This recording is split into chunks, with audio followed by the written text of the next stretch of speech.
Hey guys, it's Ash, and this will be my guide on how to farm in the Masters League. I've been planning on doing a guide for farming in the Master League for quite some time, and many of you already know that I'm going on a mission right now to Titan League, so I'm going to take a short stop here at Masters to make this farming guide. As a Town Hall 10 player, the Master League is where I spent the majority of my time farming. It is where I farmed my Archer Queen and Barbarian King both to level 40 very quickly. And with the new matchmaking system, it has also now become increasingly viable for Town Hall 9s to farm here, as now you will be paired up against other Town Hall 9s more frequently. The Master League is an excellent place for farming all resources as well, especially Dark Elixir. In this guide, I will teach you the most effective and efficient way to farm Dark Elixir in the Master League. Although anyone can farm in the Master League, as you can just search for Town Halls all day on the outside and snipe them for the loot bonus, it isn't the best for everyone. And what I mean by that is that it may not be the best place for you to farm depending on your circumstances. Because farming in the Master League is a lot more tougher than farming at lower leagues. While you'll be able to farm just as much gold and elixir in the lower leagues and may even find more dead bases down there. However, what makes the Master League better and more intriguing is the fact that you're given a large quantity of loot bonus compared to the lower leagues. For example, the loot bonus at Master 3 is 100,000 gold and 100,000 elixir along with 500 dark elixir. While if you're farming at Crystal 3 for instance, then you would only be making 30,000 gold in elixir each and only 100 dark elixir in bonus. So the main reason to farm in the Master League is for the loot bonus. However, to get that juicy bonus, you must win by either taking down the Town Hall or destroying 50% of the bases in that base. And that's not easy when you take into account that there are much better and stronger bases in the Master League compared to the lower leagues. While you also have to stress the need to win every raid constantly to obtain that loot bonus. If you're not winning every raid, then you're not benefiting much from farming here. So unlike leagues such as the Silver or Gold where you don't have to really focus on winning to farm, you're going to have to really focus on winning at Masters. So if you want to farm in the Master Leagues, then I highly recommend that you have one of the following. Either an Archer Queen or a Barbarian King to assist you. Having a hero to farm in the Master Leagues is extremely crucial because you're going to be placed in situations where you're going to be a few percentage points away from 50% and you have no backup to retrieve it. Or if you don't have a hero, then I highly recommend boosting your spell factory and cooking lightning spells. Use the lightning spells mainly as last resort to gain the extra percentage points for the win by destroying weakened buildings at the end, or destroying builder huts or hero altars with one shot. Also, it is critical that you have a backup plan, so you must always carry clan castle troops at all times as a last resort safety purpose. So what army should I use? Well, there are two army compositions that I recommend for farming efficiently in the Master Leagues. The first is Barge, where in the first barrack you cook all barbarians, and in the next 3 barracks cook all archers. You can also cook some wall breakers and minions if you want. Wall breakers are great for breaking in a layer or two to allow your hero to get to that Dark Elixir storage. In the Master League, you're gonna find a lot of easy to get Dark Elixir storage as they're very close by to the outer edges of a base. And you don't want to cook too many minions because minions take up a lot of camp space. One minion takes up 2 camp spaces as opposed to a barbarian or archer that only takes 1. And I highly recommend carrying an Archer Queen or a Barbarian King. If you don't have one of them, then I highly recommend boosting your spell factory and cooking lightning spells. But if you do have your Archer Queen or a Barbarian King to assist you, then you can cook rage or heal spells instead. And I also recommend carrying 1 poison spell for safety purposes against clan castle troops. And the second army composition that I would recommend for efficiently farming in the Master Leagues is G-Barge. So for your first barrack, cook 2 giants, 2 wall breakers, and fill the rest with barbarians. For the next 3 barracks, cook 2 giants each, 2 wall breakers each, and fill the rest with archers. So you should have a total of 8 giants and 8 wall breakers in your camp, some barbarians, and a bunch of archers. The Archer Queen for this composition is a must. You must have the Archer Queen because of the giants. The giant will tank for your Archer Queen, allowing her to get inside a base easier. This composition is excellent for 50%ing a base and getting the Dark Elixir storage inside a base, as the giants will protect your queen as she breaks in to get the Dark Elixir storage. For spells, I recommend rage spells and heal spells. Also carry 1 poison spell for safety against clan castle troops. So farming anywhere in Masters is awesome due to the loot bonus. However, due to efficiency purposes, I don't recommend going too high. Sure, the loot bonus is more appealing at Masters 1 than Masters 3, but you need to take into account whether it's efficient farming that high. And usually most of the time it isn't. This is mainly because there are much more tougher bases the higher you go up in Masters. So that means that you're gonna either fail to get that 50% or search a lot longer for a good base to attack. There are also less dead bases the higher you go up in the trophy leagues, as the players up there are all mostly very active. So my favorite trophy range to farm is from 2550 to 2650 with the Masters 3 badge, as this is the range where you're gonna find the most dead bases in Masters and also the weakest bases to 50% as well, and even attack storages to get that 50%. The reason for this is that many people who aren't ready to push simply move up to Masters 3 to obtain the achievement for 1000 gems, or use inefficient armies with powerful troops to farm here and just stay up in Masters 3. If I go too high and surpass 2560 trophies, then I will quickly drop back to 2550 range. You want to avoid going too low, because if you fall behind 2500 trophies, then you're going to lose the Masters 3 badge, and quickly gaining back that 100 trophies can be quite annoying. So how much loot should I go for? Well, if you're focusing on a good distribution of all 3 resources, then you should aim for at least 100,000 gold, 100,000 elixir, and 500 dark elixir, along with the win. Winning by either 50% or taking out the town hall is a must, as that will also earn you 100,000 each of gold and elixir and 500 more dark elixir, which means that you're going to be making at least 400,000 in total resource and 1,000 dark elixir every raid. And if you're focusing mainly on dark elixir, then you should aim for at least 1500 dark elixir and a 50% win. However, if you have an ample amount of trophies and can afford to lose trophies without falling below Masters, then you should target at least 2000 dark elixir from the dark elixir storage if it's easy to get. And remember, if you find a town hall outside the base, then you should definitely destroy it with a few troops for that sweet loot bonus.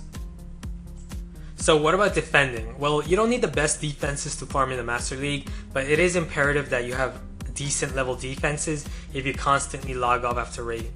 So if you're going to farm in the Master League, then you need to farm in long sessions rather than sporadically farming and logging off after raid. You don't want to do that. Also, make sure to place your Town Hall outside if you're a Town Hall 9 player, or you're going to get bullied a lot by Town Hall 10s, as there's not much you can do against the full attack from Town Hall 10. Even if you have maxed out defenses, it's much better to lose a few trophies than lose a bunch of resources. While if you're a Town Hall 10 player with Infernal Towers, then as long as you have them set at multi-target mode, you can place your Town Hall inside and you'll do a much better job at defending against heavier attacks and gain a few trophies if you're in need of that. Otherwise, it's still better to place your Town Hall outside, as very few people will ever attack your base if you have Infernal Towers inside and Town Hall outside. They would much rather just take your Town Hall that's on the outside, so they can just get the great loot bonus. Now here's the most important part, and that is how to actually attack in Masters League for farming. As I recommended, you should either use Barch or G-Barch to farm up here efficiently. So how do I attack with these compositions?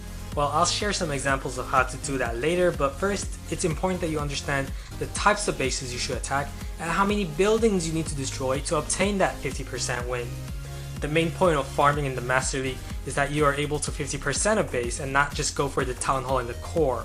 The reason for this is simple. Collectors are usually placed around the outside or inside of the base. So you're going to have to mainly attack from all sides of the base, which will leave you with very few troops to target the Town Hall and the core. Here's a chart that I created to help you guys get a picture of how many buildings you need to destroy to obtain that 50% win. So looking at this chart, if you want to attack a Town Hall 10 base, the maximum number of buildings available for a Town Hall 10 is 83, so you need to destroy about 42 of them.